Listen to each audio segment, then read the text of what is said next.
Arma 3 is one of the most famous modern warfare simulators of all time. You basically carry out realistic operations over maps, either in single player or multiplayer. My first little niggle is that in the bottom left, it shows you what DLC you've purchased and what you haven't purchased. Some DLCs are given to you when you purchase the game, like the ones I have at the moment. But most are ones that you have to buy separately. This wouldn't really bother me, but the problem is that most of the DLC feels like it should have already been part of the game. In the single player campaign, without any of the extra DLCs, it lets you play the prologue and the East Wind. This is at best like 10 hours of gameplay. All the DLCs together seem to add up to about an extra 35 quid, which would mean an extra 10 hours and a bit of single player gameplay, considering the base game is 30 quid. But let's move away from that little pain in the arse and let's get to something that I find to be the most interesting bit. The editor. It's a part of the game that lets you create any operation you want. What I'm showing you now is something I made when I had a day of free time to spend.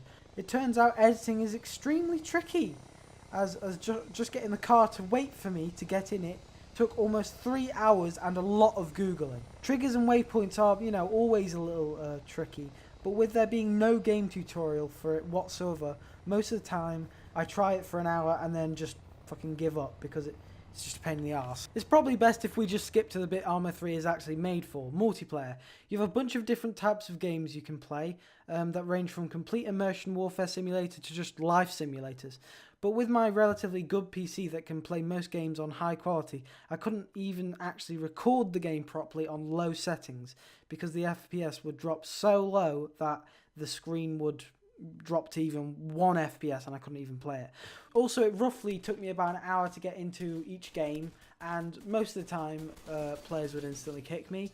And then once I accidentally pressed the escape button once, and it took me immediately out of the game. So what the fuck's with that? Yeah, I really can't be arsed with this game. I can understand why some people enjoy it. If you have a tank of a PC and a small community who you can play the game with and have fun with, it would be great if you had a good internet, if you had a tanky PC, and if you had a community, because this is clearly made for multiplayer. But with my medium range PC, my crappy internet, and no community that can be fucking arsed to buy a 30 quid game just primarily for multiplayer, it's not the best option for me personally. Also, what kind of annoyed me is, related similarly to the DLC, is that you can use most of the equipment. You can put AI into the DLC equipment. You can't use it yourself. Also, I think you can use the weapons in DLC, but if you use the weapons, obviously after a couple minutes, a watermark comes over the entire screen for a bit to break your immersion, to make you want to buy the DLCs, which is kind of an arsehole thing to do. But to be honest, I realised, like, when I bought the game originally, it allowed me access to 40 vehicles or so, and I thought that's okay. But considering there's the DLC that it shows you, the amount of vehicles that they've made, it shows you that 40 vehicles is shit. The base game is nothing in comparison to the DLC, which is an extra 35 quid. So really, the proper game is about £65 now, and it's been going for a couple of years already. So I think it's just a bit of a pain in the arse. All that shit, it's slow, it's clunky, you do need a really good PC to run it. When you check out the Steam page, it has an amazing trailer. It looks really epic, and that is one of the reasons I bought the game. But then when you play it, it's not like that at all. It's slow. It's very slow. I mean, slow, slow to do with hardware, but slow just generally. Like, it takes what, hours to get into combat, and even though that is realistic, there's no real point in just waiting about, or it being a very long distance to walk from one place to another. And it's so complex. The controls are complex. Every vehicle has a way of starting it and moving it, and the inventory system's kind of shitty. They could have done that a lot better.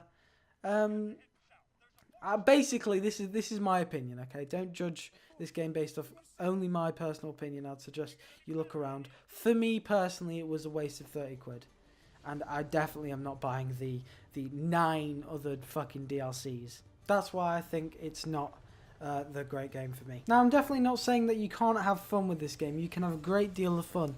It will take a long time to learn the controls, and I know complex controls aren't necessarily a bad thing, but it's just tricky to learn all the controls. There's a lot of beginner's guides on the internet and on YouTube that you can search that can help you get into the game and function properly. So there is plenty of things out there to get you into doing the game. I'm not saying that it's a terrible game. Just for me, it was a lot harder because of the lag and because of my online being crap. But I don't see why, if you have good internet and good online and a good PC, that you can't have fun with this game. It could be really fun. It takes quite a while to get into it. It takes quite a while to understand all the concepts. Takes quite a while to get into the game itself. But it can be a really good game if you put your mind to it and really try hard like it's a job to learn how to play it. If you like this video, please comment down below and like it and subscribe. Subscribing helps me out a lot to know if I'm doing right or good. Message me in the comments down below if you want a video on a game, and I'll try and get around to doing that so that you can have a better idea of what the game's like, and if you want to potentially buy it. Yeah, helps me out a lot. Share it, like it, do the subscribey things. I appreciate it, and I'll see you in the next video. Bye!